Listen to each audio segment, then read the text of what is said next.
licensure piece, I know that those of you on the other side of the aisle, probably especially Representative Yarusso, who had worked very hard on this issue previously, would like to know about what happens now with the teacher test. And that will be a board-approved test. It is not in law as college level. And so that is something that the Board of Teaching will be determining. I would imagine they'll issue an RFP since there is still a test required, and I wouldn't be surprised if it doesn't turn out to be the praxis. But that should give some comfort for those of you who are concerned. And another provision for those teachers who have been doing a great job out in the field but have still had difficulty passing the Minnesota Teacher Licensure Exam, which I know we've heard a lot about on this floor.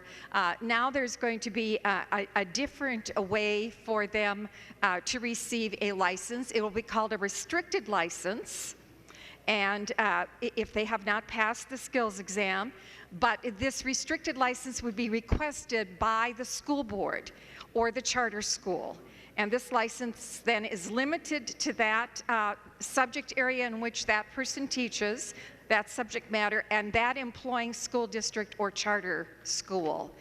So we think that that's going to provide a way for great teachers who may have had, you know, some kind of learning disability going through K-12 and not had it caught in college and then struggled to pass those tests that they take to become our licensed teachers in Minnesota.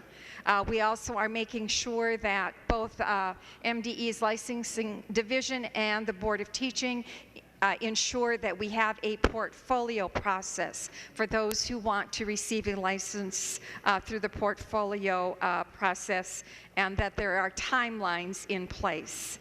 We're also requiring rulemaking by the Board of Teaching by January 1.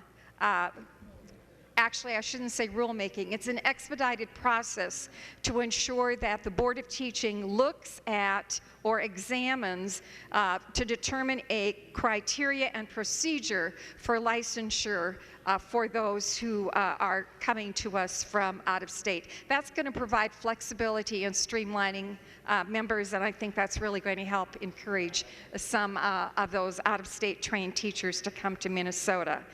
There's also an interstate agreement that the Board of Teaching will work on. In regard to testing, and by the way, this bill is really a good balance between the Senate and the House, and we worked in a very bipartisan way. I worked on the policy side with 3 senators in both testing